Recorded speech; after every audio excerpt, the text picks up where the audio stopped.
Hello, my knowledgeable kindergarten students. This is Mrs. Rowley with this week's topic of discussion.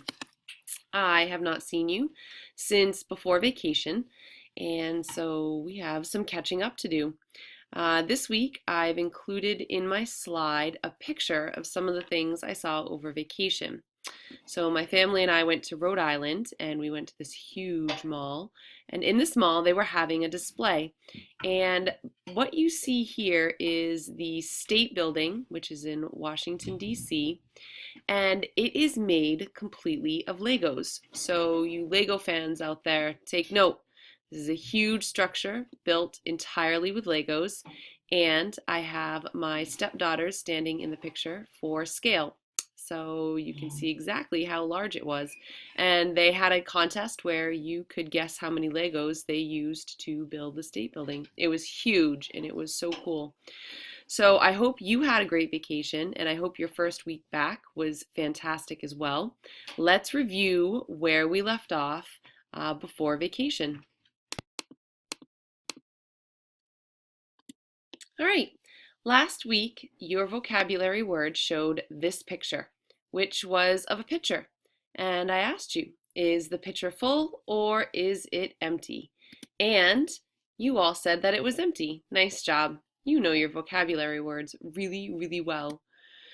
Last week, or it wasn't last week, it was actually 2 weeks ago now, your ticket looked like this, and I asked you to put together a number sentence.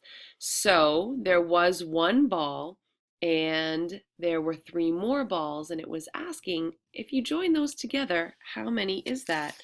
Now, I had a lot of good entries, but one of the entries that I had was from Tommy, and this is how Tommy made sense of this problem. Tommy from Mrs. Sullivan's class. He drew one ball, and then he drew three balls, and then he joined them all together and counted them. And so when he did that, he knew that one plus three more, when he counted them, came to four. Nice job, Tommy, and nice job everyone else who worked on that. You guys were super duper thinkers. Let's look at this week's topic of discussion. Your ticket this week should look like this. Go ahead and take some time and put your name on it right now.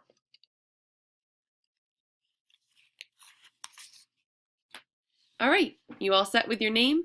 Let's look at the vocabulary. I see a sort of scale, and it's not a level scale. One side is higher than the other. But I'm looking at the arrow, and the arrow is pointing at the apple. So my question to you is the apple heavier or lighter than the cherry? It looks like the cherry is up higher than the apple, and the apple is down lower than the cherry. So I'm curious about the apple. Is the apple heavier or lighter than the cherry? If it's heavier, write the word that you see in the green circle, heavier.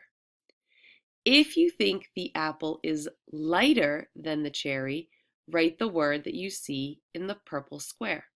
I'll give you a second. Don't forget to turn to your neighbor and talk about what you think. If you think the apple is heavier, why do you think that? What shows you that the apple is heavier? If you think the apple is lighter, well, why do you think the apple is lighter? What shows you that the apple is lighter? Go ahead and write your answer on the vocabulary side of your answer ticket.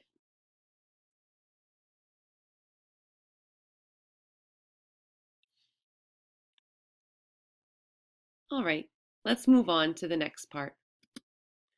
Look at these wagons. There are three of them, and one wagon is different. When you can spot the difference, go ahead and circle the wagon that is not like the other wagons.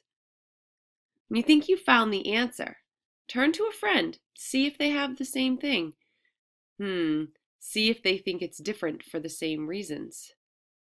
When you think you know and you've circled it, Don't forget to tell me why you think that wagon is different from the other wagons. Talk to your friends about it. Don't talk to any of the teachers. They know. They can't tell you. You're supposed to be talking with your friends. So, which wagon is different? And then on the blank piece of paper that's stapled to your answer ticket, don't forget to write why you think the answer is different. All right, as always, once you've filled in your vocabulary and you've answered your question and you've talked to a friend about your answer, pass your ticket in to your teacher. She'll pass it in to me and I'll correct them. This has been Mrs. Rowley with this week's topic of discussion.